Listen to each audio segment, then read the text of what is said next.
Trabalhar à noite parecia tranquilo. Silêncio, pouco movimento, nada de chefe por perto. Pelo menos foi o que eu pensei até perceber que alguém sempre chegava antes de mim. Eu tinha acabado de assumir o turno da madrugada como vigia noturno, das 11 da noite até as 5 da manhã. O lugar era simples, um prédio comercial antigo, quase vazio durante a noite, com algumas salas alugadas durante o dia para escritórios pequenos. Minha função era básica: abrir o portão principal, ligar as luzes dos corredores, fazer rondas rápidas pelos andares e ficar atento a qualquer coisa fora do normal. Nas primeiras noites, tudo foi exatamente como eu esperava. Silêncio absoluto. O tipo de silêncio que chega a zunir no ouvido de tão profundo. Eu passava a maior parte do tempo sentado na pequena portaria, olhando o relógio digital avançar devagar, segundo por segundo. Às vezes, rolava o feed do celular. Às vezes, caminhava pelos corredores desertos só para espantar o sono e esticar as pernas. Nada acontecia, literalmente nada. Até a quarta noite. Quando cheguei, pouco antes das 11, notei algo simples, mas estranho. Uma das luzes do corredor do segundo andar já estava acesa. Eu tinha certeza absoluta de que tinha desligado tudo antes de ir embora no turno anterior. Fazia parte da rotina. Pensei que talvez alguém da limpeza tivesse esquecido, ou que algum inquilino tivesse saído mais tarde. Subi, apaguei a luz e segui com a minha noite. Naquela madrugada, lá pelas 2 da manhã, ouvi um barulho seco. Algo como a porta sendo fechada, mas com cuidado demais.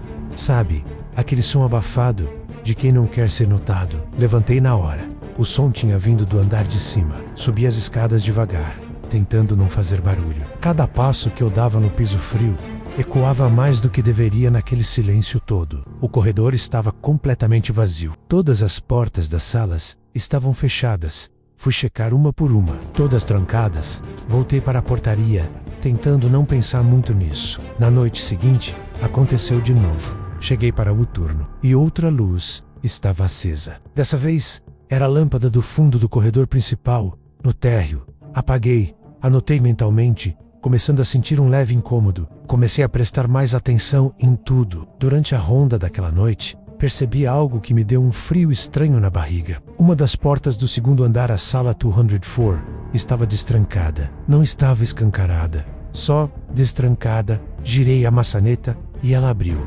Entrei com cuidado. Era uma sala vazia, sem móveis, sem janelas abertas. Nada parecia fora do lugar. Tranquei a porta por fora, conferindo 2 vezes, e saí. Foi aí que comecei a sentir aquela sensação incômoda de verdade. A de não estar sozinho. Não era medo ainda, era algo mais sutil, como se alguém estivesse sempre um passo à minha frente, brincando comigo. Na sexta madrugada, o jogo mudou. Eu estava sentado, olhando o celular, quando ouvi passos. Não eram estalos do prédio se acomodando, não eram rangidos. Eram passos claros, lentos e ritmados, vindo do corredor lateral à minha esquerda. Apaguei a tela do celular na mesma hora e fiquei completamente parado, só ouvindo. O som se aproximou e então parou. Silêncio total de novo. Esperei alguns segundos, talvez minutos. O tempo parece se arrastar nessas horas. Quando finalmente tomei coragem para sair e verificar, o corredor estava vazio. Mas algo tinha mudado. A porta da sala 204, aquela que eu tinha certeza que havia trancado, estava destrancada de novo. Meu estômago revirou. Voltei para a portaria, tentando me convencer de que havia uma explicação lógica. Talvez uma falha nas fechaduras. Talvez alguém com autorização entrando antes do horário. Mas ninguém nunca aparecia. O livro de registros estava sempre em branco. As madrugadas seguintes foram piores. O padrão se tornou uma tortura psicológica. Sempre uma luz acesa em um lugar diferente. Sempre uma porta fora do padrão. Sempre a sensação de que eu estava chegando atrasado para algo que já tinha acontecido ali, minutos antes da minha chegada. Era como se a minha presença interrompesse alguma coisa. Até a madrugada que quebrou tudo. Eu estava ficando paranoico. Então decidi chegar alguns minutos mais cedo. Estacionei o carro na rua escura, desci, caminhei até o portão. Abri e congelei. As luzes do prédio estavam acesas. Todas, do térreo ao segundo andar. O prédio inteiro estava iluminado, brilhando na escuridão da noite. Fiquei parado na calçada, olhando, o coração batendo forte demais contra o meu peito. Entrei devagar. O silêncio estava diferente, mais pesado, mais denso. enquanto eu caminhava pelo corredor principal. Com todas aquelas luzes unindo acima de mim, eu ouvi algo atrás de mim. Respiração, baixa, quente, muito próxima. Eu não virei, não consegui. Eu senti como se alguém estivesse parado a poucos centímetros das minhas costas, olhando por cima do meu ombro. Meu corpo inteiro travou.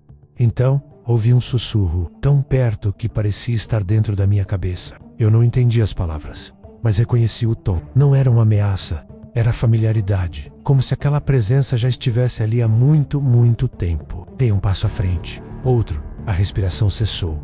Naquele momento eu não pensei mais. Corri até a portaria. Peguei minhas coisas e saí daquele prédio sem olhar para trás. Não terminei o turno. No dia seguinte, voltei durante o dia para pedir demissão. Antes de ir embora, encontrei um funcionário da manutenção, um senhor que trabalhava lá há anos. Juntei coragem e perguntei se mais alguém já tinha reclamado do turno da madrugada. Ele me olhou por alguns segundos, um olhar cansado, e respondeu: todo mundo reclama, mas só quem fica tempo demais percebe. Até hoje, quando por acaso eu passo perto daquele prédio à noite, eu olho para as janelas e sempre tem uma luz acesa, esperando o próximo vigia chegar.